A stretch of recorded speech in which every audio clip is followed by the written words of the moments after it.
ကဲဟာကချင်ပြည်နယ်ကနေပြီးတော့ကလောကိုလာနေတဲ့ဖွဲ့တွေပေါ့ကချင်ပြည်နယ်မှာမင်္ဂလာပါကျွန်တော်တို့ဒီနေ့ကလောမြို့ရဲ့ထင်ငန်းနေရာဖြစ်တဲ့တီမီနယ်ကိုသွားမယ်ရိုက်တောင်သွားမယ်ဒီမှာသွားမယ်ဖေးလဲကိုသွားမယ်ဒီနေ့သွားမယ်တင်းပင်လေးကြီးရှိမှ โอเคဆက်တဲ့တောင်းဟောတဲ့ဒါဒီချီနာကတောင်းမလပန်းနဲ့အနေထိုင်နေသူဇလန်တွေချယ်ရီနေကလေးကိုနာချင်လာလနေ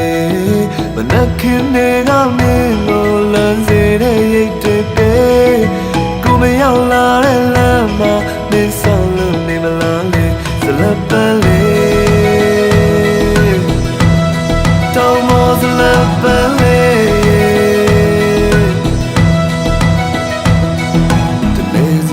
ခွေနေဒီတနိုင်ငံစီတဲ့ကလေအတူပြမဆုံးနေပဲကန်ခင်းနေသူနှစ်ယောက်ဟဲ့နေကြီးမနှက်ခင်တစ်ဖက်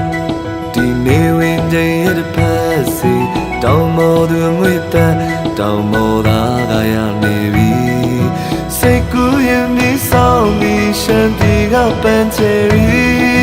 သူချစ်နေတဲ့ချင်းတောင်းနဲ့ငါစလက်ပွင့်လေးစီချစ်ကလေးစီတောင်းမောစလပ်ပန်းလေးစီ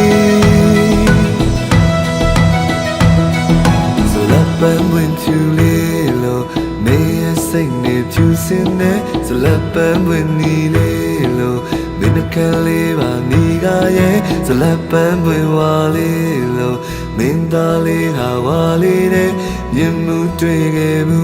သူနိုင်လေမင်းကိုခင်မင်းကတောင်းတဲ့မောကပန်းတွေမွန်တရားလောက်အောင်မေ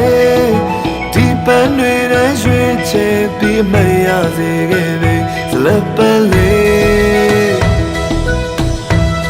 တောင်းမောစလပ်ပန်းလေး